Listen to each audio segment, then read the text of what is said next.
Épisode 14.15 Médium spirituel. La résilience. Bonne écoute! Bonjour, bienvenue dans ce nouvel épisode de Médium spirituel. Mon nom est Isabelle B. Tremblay, je suis auteure, médium, conférencière et enseignante spirituelle. Vous pouvez trouver mes livres édités en librairie sous les titres de Médium malgré moi, Passeur d'âme et Les chemins de l'âme. J'ai aussi 2 recueils de messages d'anges et de défunts dans 2 livres disponibles sur Amazon, Messages de l'univers et Messages célestes. Avant de commencer, tout d'abord, sachez que le 5 et le 12 février prochain aura lieu ma formation sur l'initiation à la médiumnité. J'ai déjà des inscriptions, donc ça va avoir lieu. Ça va se dérouler à 1 semaine d'intervalle, car ça va être pour mieux répondre aux questions des gens à la suite de la pratique et d'exercices pendant la semaine. Il va y avoir aussi des exercices durant la première journée de formation avec une personne que vous ne connaissez pas. En tout cas, on va essayer pour pouvoir être moins influencé et pour pouvoir mieux pratiquer à ce niveau-là. Donc, vous pouvez trouver les informations sur mon site internet sur www.mediummalgrémoi.com ou isabelletremblay.net. Pour le sujet d'aujourd'hui, j'ai hésité entre 3 sujets complètement différents, mais j'ai finalement choisi de vous parler de la résilience. C'est un mot qu'on entend de plus en plus parler depuis quelques années, mais est-ce qu'on sait exactement ce que ça veut dire? Ce terme est sorti des années 90, alors c'est quand même assez récent par le neuropsychiatre et psychanalyste, j'ai failli me tromper en nommant le mot, français Boris Cyrulnik. Je m'excuse si je déforme un peu son nom, j'ai un petit peu de difficulté à prononcer ces types de noms-là. C'est intéressant de connaître son histoire parce qu'à l'âge de 5 ans, c'est un homme qui a échappé de justesse à la déportation durant la Seconde Guerre mondiale et dont les parents sont morts à Auschwitz. On peut donc imaginer qu'il est maître en matière de résilience. Dans son livre d'ailleurs intitulé « Un merveilleux malheur », il exprime la résilience par la capacité de réussir à vivre, à se développer en dépit de l'adversité. En gros, la résilience, c'est la capacité de résister à un choc traumatique. On a tous vécu des événements qui ont été difficiles d'un point de vue personnel ou qu'on a vécu à travers notre vie. Faut aussi se souvenir que chacun de nous a un bagage différent et ce qui peut nous sembler un événement traumatique léger peut être quelque chose d'un degré plus élevé pour une autre personne. Pourquoi j'en parle aujourd'hui? C'est que lorsqu'on est médium, on n'est pas meilleur qu'un autre. Il y en a qui vont être résilients, il y en a qui ne le seront pas. Ça ne va pas avec la capacité de. Mais quand on choisit de travailler avec nos dons, d'offrir ce service-là, il est régulier de croiser des gens qui ont vécu ou qui vivent des moments difficiles. Effectivement, à travers ma pratique, j'ai rencontré des gens qui ont vécu l'enfer en vivant le deuil d'enfants, des vécus difficiles et aussi des gens qui ont réussi à remonter la pente par la résilience qui ont fait preuve à travers leur vie. Quand on est médium, c'est aussi emmener un peu de lumière dans l'ombre.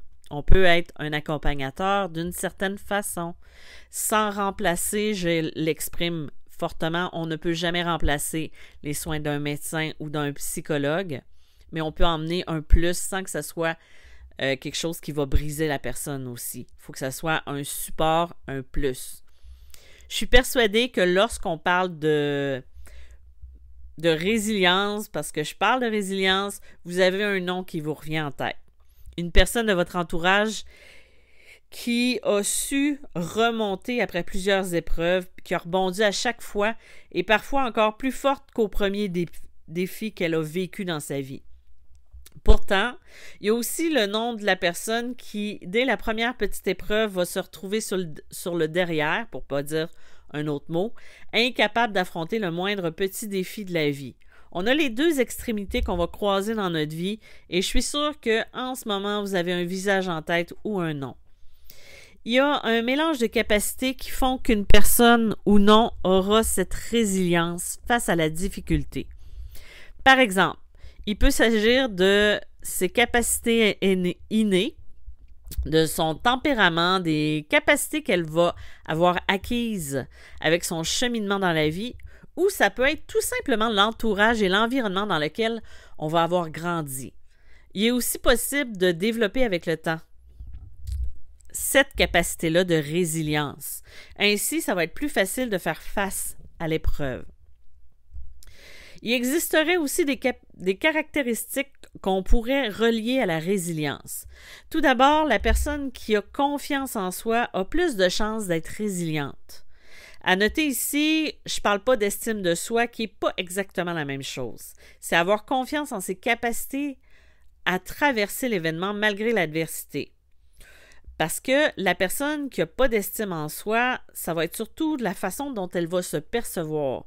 Par contre, on peut avoir une personne qui n'a aucune estime de soi, qui se dévalorise, par contre, qui va avoir confiance en ce qu'elle est capable de faire, ce qui va être deux choses différentes. Il ne faut pas mélanger tout ça. On a aussi la personne qui va être optimiste, qui ne renie pas la gravité de l'événement, mais qui va être capable de rester forte et de rester concentrée sur sa force de réussir et de passer à travers tout ce qui va arriver, malgré que ça soit difficile. Il faut aussi être capable d'accueillir ses émotions. Ça, c'est pas évident non plus. Et ne pas renier ce que ça va faire naître en soi. Tu sais, on va pleurer parce qu'on est triste, mais on ne cherchera pas à étouffer cette peine-là. Il faut aussi être capable d'en rire pour pouvoir non pas ridiculiser ce qu'on vit, mais atténuer les tensions qu'on va se créer à l'intérieur. C'est un peu dédramatiser tout ça. Pour ma part, je dis souvent que l'humour m'a permis de rester debout à travers toutes les épreuves que j'ai connues dans ma vie. Moi, je sais que souvent, c'est l'humour qui m'a permis de survivre à un événement, à une épreuve, à un défi. J'ai pas ridiculisé ce que je vivais, j'ai pas enterré ce que je vivais, mais j'ai réussi à en rire, à faire des blagues, un peu mon petit côté humour noir. Parce que ça me permet de dédramatiser ce que je vivais à ce moment-là.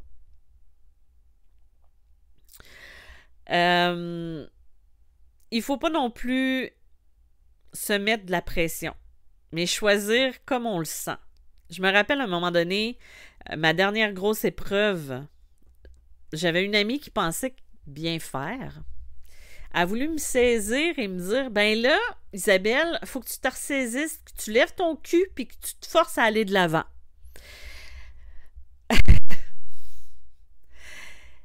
Elle ne me connaissait pas bien du tout.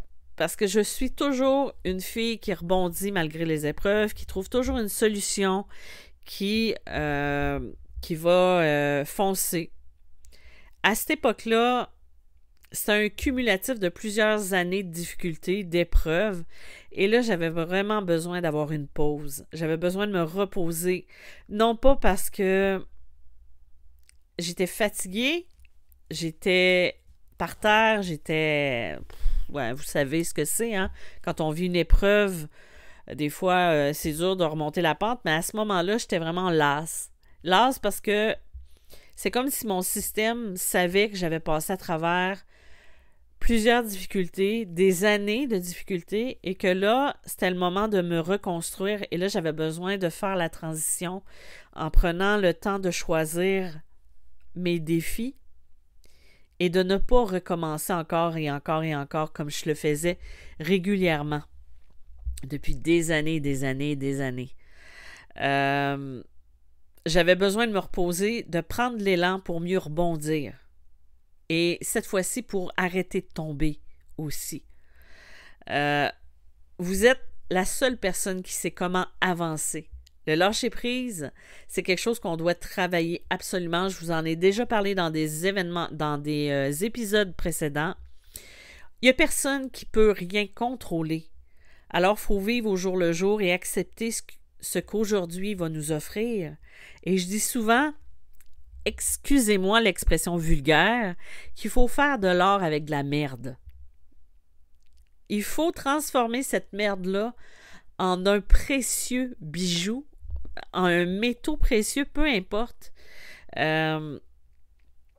Parce que c'est ça qu'il faut faire avec ce qui se passe. C'est ça la résilience aussi. C'est d'accepter qu'il y a quelque chose qui a changé, qu'il y a quelque chose qui nous a touchés. Ça ne veut pas dire d'enterrer l'événement, de faire comme ça, c'est rien passé, mais c'est d'apprendre à danser sous la pluie. C'est certain aussi qu'il faut être bien entouré. C'est important pour notre santé mentale et prendre soin de soi. Malgré la résilience dont on peut faire preuve, ce n'est pas quelque chose qu'on garde pour toujours. Ça se peut qu'on se pète la gueule une fois de temps en temps puis que ce soit plus difficile de remonter. Il faut toujours garder une attitude optimiste face à la vie puis se souvenir qu'un problème, c'est souvent temporaire. On a tendance à voir la fin du monde arriver, mais c'est souvent quelque chose, si on prend le temps d'assimiler, d'accueillir le problème, la difficulté, l'épreuve, on se rend compte qu'il y a une lumière au bout du tunnel. Donc, ça serait vraiment dommage d'opter pour une solution définitive. Et là, vous savez de quoi je parle, sans nommer le nom. Peu importe l'événement dont vous allez devoir faire face, que ce soit une séparation, une faillite, un deuil, ces épreuves-là sont là pour une raison dans notre vie. Oui, c'est poche de se faire dire ça, c'est vraiment désagréable. Qu'on y croit ou qu'on n'y croit pas, c'est pas important, mais il faut faut s'arrêter. Il faut s'arrêter quand on vit une épreuve et se demander ce que ça vient résonner en nous. Pourquoi j'ai vécu une enfance difficile? Qu'est-ce que ça m'a apporté dans ma vie actuelle? Ça m'a rendu plus fort? Ben, ça m'a mené dans une route plus difficile. Ça, c'est des questions qu'on peut se poser quand on vit une passe difficile. Des fois, là, l'enfance difficile que tu as vécue, ben, ça t'a préparé à d'autres épreuves que tu as connues, à rebondir. Des fois, ça t'a créé des blessures, oui, mais des fois, ça t'a apporté une force que tu ignorais que tu avais.